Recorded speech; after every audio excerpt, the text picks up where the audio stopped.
Bonjour et bon début de semaine, bienvenue à cette nouvelle édition du Cap sur Sport Team. Parlons du football avec la Coupe du Monde U17. Le Mali et le Maroc qui avaient remporté leur premier match de cette Coupe du Monde des moins de 17 ans n'ont pas enchaîné une deuxième victoire. Ils ont perdu respectivement devant l'Espagne et l'Équateur. Le Mali s'est incliné devant l'Espagne 1-0 ce lundi lors de la deuxième journée du mondial U17. L'Espagne arrache ainsi les 3 points et se qualifie pour les huitièmes de finale.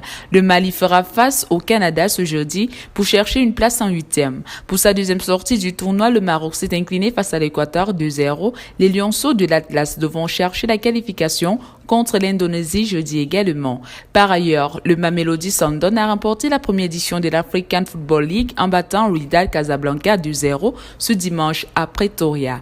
Lors de la finale aller, le club sud-africain, cher à Patrice Motsepe, le président de la CAF, avait perdu 2-1. Ils empochent donc la somme de 4 millions de dollars mise en jeu. En skate sénégalais, Damphal s'est encore illustré au championnat du monde de skate de Shanghai en Chine.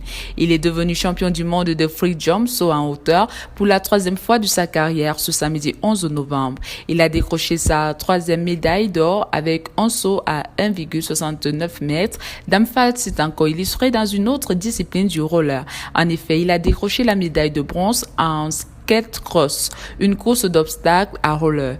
Pour la première fois dans sa carrière, l'athlète de 26 ans dispute le skate cross en mondial. Pour rappel, les championnats du monde de skate prennent fin ce lundi à Shanghai, en Chine. En cyclisme, le coureur Oussama Mimoumi a remporté la 18e édition du Grand Prix de la ville d'Alger à l'issue de la troisième et dernière étape courue samedi entre Zeralda Tipasa et Retour à Zeralda sur une distance de 96,4 km. Au classement général, Mimoumi 3h26 minutes 23 secondes devance Slimane Badis de l'équipe nationale 3h26 minutes 28 secondes et son coéquipier Azedine Lagab 3h26 minutes 34 secondes. Chez les dames, Yasmine Elmeda a remporté la troisième et dernière étape dans le temps de 1h20 minutes 30 secondes devant Khadija Aroui 1h30 minutes 30 secondes et Sichem Bouba 1h22 minutes 6 secondes. 94 clubs représentant 8 wilayas ont pris part au Grand Prix de la ville d'Alger organisé par la Fédération algérienne de cyclisme,